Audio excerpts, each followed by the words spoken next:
I actually can't wrap my head around how, in the current state of the world, in the current state of America, how they are sending 200 million to Pakistan for gender studies. I don't know. I don't understand Pakistan how. government must be rubbing their hands thinking, Hell yeah, they are. It's easy. You just print money because, according to modern monetary theory, according to Alexandria Ocasio-Cortez, the Democratic Socialists of America, the progressive movement, you can just print money forever.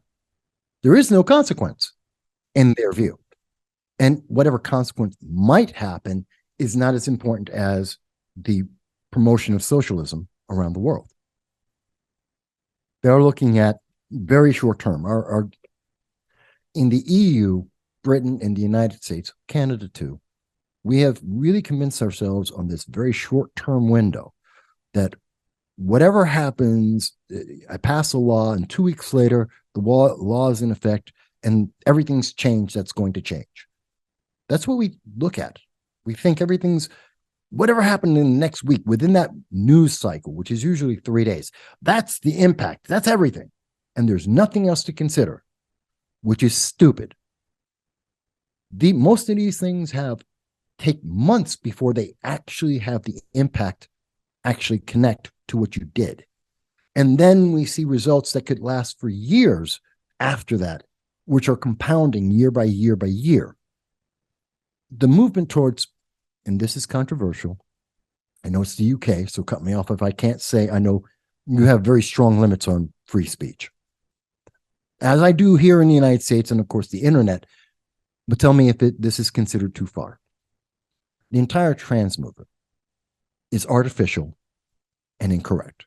Not that trans people don't exist, not that they don't have rights, because I do believe trans people have rights. I do believe they exist. I've known them for many, many years before it became popular.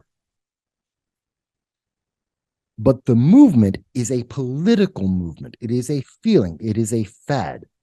There is a reason why we went from 0.5, 0.5% of the population to 7% of the population believing they are trans. That is an astronomical growth, which ties directly to the popularity, the media surge of positivity, of affirmation on you must be this way, that you should make this change, that this is perfectly natural, and it is targeted to the youngest segments of our populations. Okay, let's assume that there is only 1% wrong, that there is a deviation mathematically, that only 1% of the people who have now been convinced that they are trans are not. Not that, again, we're not eliminating trans people. We're not taking away a single right that they have. But 1% of the people have been convinced improperly that they are trans. That would equate, let's call it 10,000 people. We have now harmed 10,000 people. These are the same people who say you can't harm anyone. You've harmed 10,000 people for their lives. You have taken away their ability to procreate for their lives, because many of these surgeries stop that. Stop the ability to procreate. So you've transformed them for life. You've taken away their ability to procreate and whatever that procreation may have created down the line. Even if they were gay, they could have procreated through various means. So there's a chain there of potential completely killed. Their lives have been irreparably changed, which kills that chain of potential. And now you have a group of individuals who are depressed and damaged, which is going to create a new chain of how do these damaged individuals affect everyone else. Again, I'm not saying there are no trans people. I'm not saying we're taking away their rights.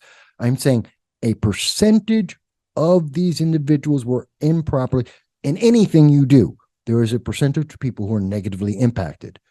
Looking at that number, we're now seeing negative consequences to that small number, which has a daisy chain of impact. And then ultimately, we have seen in the trans community historically in every single study and review, they have a 40 to 45% suicide rate within 5 to 10 years of their transitions, because those are individuals who may have improperly transitioned, that they believed something that was not, they felt something that was incorrect about their core. They themselves will admit this and say that in their suicide notes. We've seen this, and it's sad. We've now increased that number by a factor of what, 100, 1,000% in 5 to 10 years. What's the suicide rate going to look like? How many people are going to be negatively impacted by that? So is this beneficial to go down that path, to have this experiment, to cause more damage than would have existed otherwise? Not to say, again, we're recognizing trans rights. They have rights as anyone else. But now we've just targeted 8-year-olds and 12-year-olds and 15-year-olds who don't understand themselves. We've magnified the potential of them making a wrong decision because we just simply affirmed, you're 8. Of course you know what your body is. Of course you know that your undeveloped, non-hormonal body, you understand exactly what you are and going to be 50 years from now. So you've made the choice and it's irreparable. Do we see the problems? This is the problem with the thought process, because yes, tomorrow they'll feel happy. Next week, they'll probably feel happy.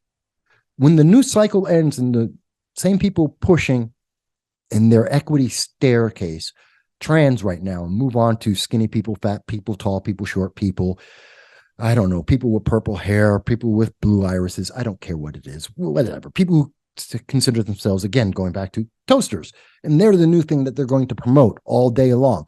And trans people drop down a couple steps in the rank of priority, and they're left out in the cold.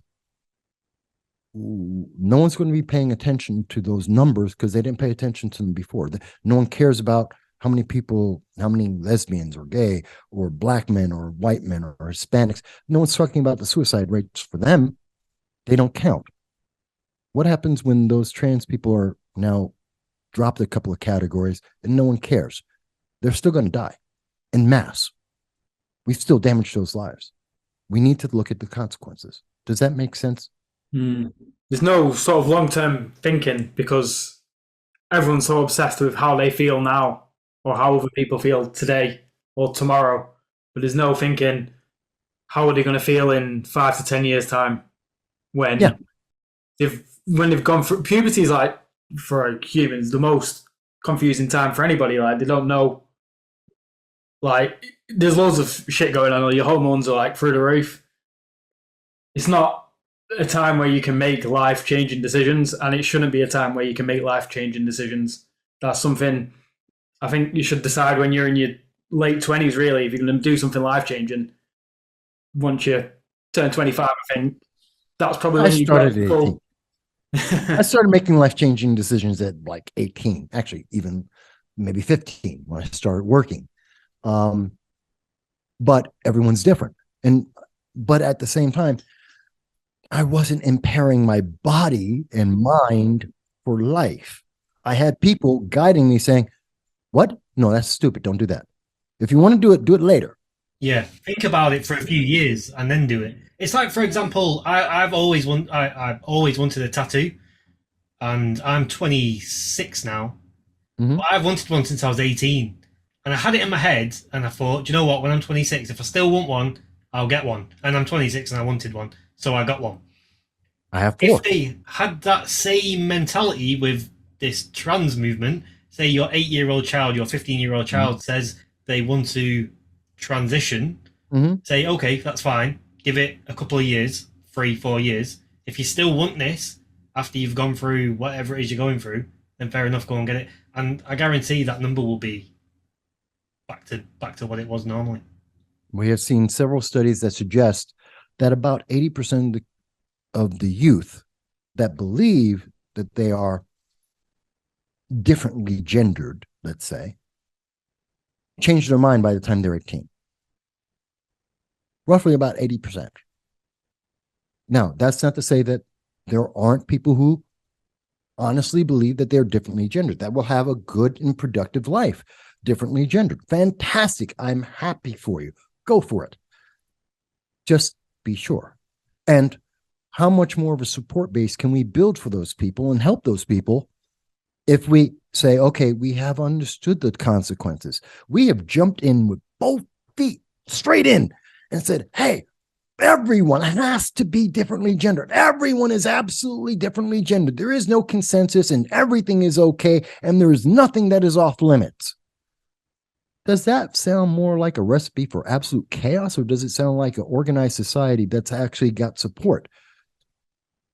We have no supports for these people built into our society or even within their communities. There's 63, supposedly 62 different genders. Okay, if you happen to be gender type 58, whatever the hell that is, I don't know, and I don't believe it. I personally don't believe it exists. Fantastic. But you do. Okay, you believe that it does. That happened over the last 3 to 5 years. Where is your support group? Where are the people just like you who are there to help you transition, to understand the nuances of this new aspect of your life? They don't exist because we haven't had enough time to put that together, to even have people figure out whether or not they're which one of the 62 different genders. People don't even know that there are 62. Some say it's 36, some say it's 12, some say it's 3. We don't even have a consensus on the bloody number, let alone the names of them, to let people know what the names are. You have no support group there. And what happens if I happen to be, I want to assume that I'm group 60, and in 2 years, that's no longer counted, and they just get rid of it. And I'm no longer, and they say, oh, no, actually, we got it wrong, and we whittled down, and scientific, we're going to now say that it's 36. The popular thing today is now it's 36, and everyone only has 36 choices. Well, I was choice 60. What happens to me? Where's my support group? What's going to happen to those people? We're not thinking long-term about this. We're not considering the consequence of this. We haven't let it actually sit, settle, and understand. Maybe I'm wrong. Fine. I'm just asking for the time to find out. I want to be wrong. Maybe there's 7% of the human race that is trans. Fantastic. Show me the evidence. Give us the time to find out. Let these people grow and actually be trans. But I don't think that's the case because it's about politics. That's who's pushing it. Every trans person I know and have known in my life, which is probably more than the average person in the world, just because of the circles I run in, because I deal with politics and people and various aspects and the research I do, I probably know more trans people than most people in the movements know and have known. And almost every single one of them want to live their life. They don't want to be on a pedestal. They don't want to be better than. They don't want to be different. All they want is to live their life every day. And for many years, overwhelmingly, most of them, if they didn't raise any flags screaming at, you've got to respect my authority, you weren't running around like that. And they just, went and did their thing, went to the store, went to bar, went here and there, dated whomever they were going to date, whatever. And they just lived. And 9 out of 10 times, people just respected them. Why? You're living your life. I don't care. You're not affecting me. You're not forcing me to go out and do anything. And that's what they wanted, to be treated. Because guess what? I don't care what you do when you go out to every Friday, you go out to a bar, you go to karaoke, or you go to see a play or a movie. I don't care. It has no impact on my life. You haven't stopped me from doing anything. Live your life. I'm not going to question. I'm not even going to think twice about it. That's what they want. Not what we have right now.